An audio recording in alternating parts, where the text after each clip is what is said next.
बदतमीज बहू।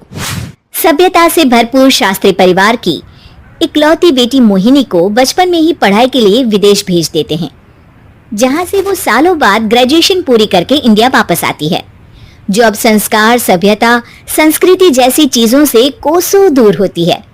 एक सुबह मोहिनी शॉर्ट ड्रेस पहने, कानों में हेडफोन लगाए जोर जोर से इंग्लिश गाने गाती हुई घर में घूम रही होती है।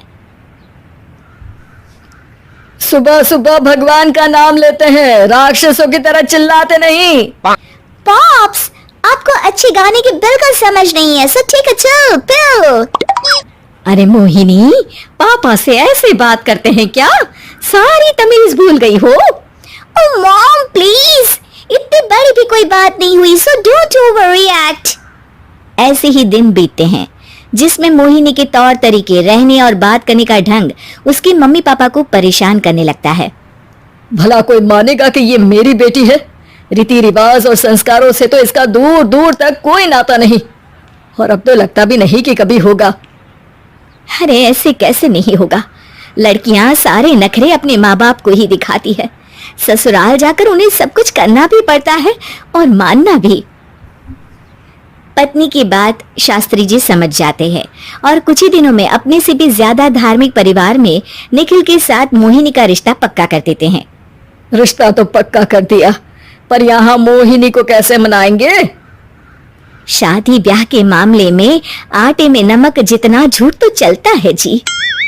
इसी तरह एक के बाद एक तिकड़म लगाते हुए दोनों मिलकर मोहिनी को शादी के लिए तैयार कर लेते हैं और मोहिनी निखिल की शादी हो जाती है, जिसके अगले दिन से ही मोहिनी दोबारा अपने पूरे अवतार में शॉर्ट ड्रेस पहनकर घर में घूमने लगती है। बहू को ऐसे देख सास की आंखें फटी की फटी रह जाती हैं। अरे ये क्या बेशर्मी है, हमारे घर की लड़कियां जींस तक नहीं पहनती और तुम बहू होकर इतने छोटे कपड़े पहनकर पूरे घर में घूम रही हो। सीरियसली मॉम, प्लीज आप अपनी इस 80 के दशक वाली सोच में मुझे इंक्लूड मत करो। हाय तौबा, एक तो बेशर्मी दिखाती है, ऊपर से सास के साथ जुबान भी लड़ाती है। अरे जल्दी कपड़े बदल कर आ, घर की पहली आरती तुम्हें ही करनी है। इतनी देर में निखिल भी वहां आ जाता है। माँ पापा आने वाले हैं, पूजा का सारा सामान तैयार है ना? ये पूजा हमेशा मेरे बॉयफ्रेंड्स के पीछे पड़ी रहती थी और अब हस्बैंड के पीछे भी आ गई। मोहिनी की बातें सुन सास तो अपना सिर पकड़ लेती है, लेकिन निखिल किसी न किसी तरह उसे पूजा के लिए कन्विंस करके कपड़े चेंज करने के लिए भेज देता है, जिस पर पूजा खत्म होने के बाद वो एक बार फिर अपनी शॉर्ट ड्रेस में आ जाती है। बहू, ये क्या तरीका है?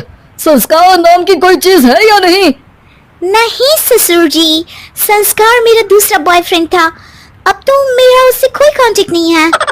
मोहिनी का जवाब सुन के ससुर तो भगवान नाम जपते वहां से चले जाते हैं, लेकिन सास बहू के बीच कहासुनी फिर शुरू हो जाती है, जिसे इग्नोर करते हुए मोहिनी घर से बाहर चली जाती है और देर रात घर वापस आती है। मोहिनी, मैं जानता हूँ कि तुम विदेश में रही हो और तुम्हें वहीं की आदत है, पर यहाँ चीजें कुछ अलग है। अगर तुम उस हिसाब से कुछ एडजस्ट कर लो तो सबके लिए सही हो जाएगा। I am not in a lecture mood. Good night. अगली सुबह मोहिनी देर से उठकर एक बार फिर उसी तरह सबके सामने आती है, जिस पर उसकी सास कुछ बोले उससे पहले ही मोहिनी की दोस्त मोनिका और रेचल वहां आ जाती हैं। Oh hi darling, how are you? OMG, we missed you so much. I missed you too darling. Ram Ram, इन्होंने तो तुमसे भी छोटे कपड़े पहने हैं।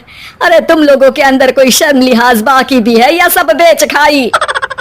मोहिनी, तुम्हारी मेड कुछ ज्यादा नहीं बोलती? इस पर मोहिनी की दोस्त उसकी सास का मजाक बनाने लगती है, जिसे सुन निखिल उन्हें जवाब देते हुए कड़वे शब्द सुना देता है और वो सुन के वो दोनों तो मुंह बनाए वहां से चली जाती है, लेकिन गुस्से से लाल मोहिनी वहीं खड़ी निखिल को घूरती रहती है। घूर क्या रही हो? तुमसे शादी की ये सोचकर कि विदेश में पढ़ी लिखी हो, घर में कोई पॉजिटिव चेंज लाओगी, अपनी करियर के लिए एम्बिशियस होगी, पर अपने इस बिहेवियर से उस पढ़ाई के साथ साथ अपने मम्मी पापा के नाम को भी डुबो रही हो।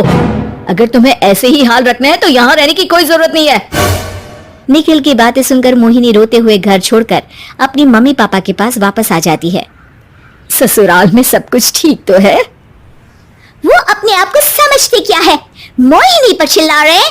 मैं क्यों उसके इशारों पर चलूं? मैं अपनी लाइफ अपने तरीके से जीना चाहती हूँ, और वो ना आप लोगों को मंजूर था और ना ही उन्हें है। तुम यहाँ नहीं रह सकती। अपने पापा की बात सुन के मोहिनी हैरान रह जाती है।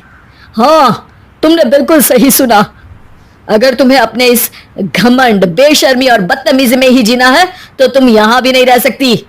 बेटी, मैं मानता हूँ हमारे यहाँ रीति रिवाज बहुत मायने रखते हैं, और हमने उन्हीं के ओवरडोज से बचाने के लिए तुम्हें विदेश भेजा था। एक लड़की जो शादी करके घर और बच्चे संभालती है, उससे तुम अपने आप को ज्यादा समझ सको इसके लिए भेजा था।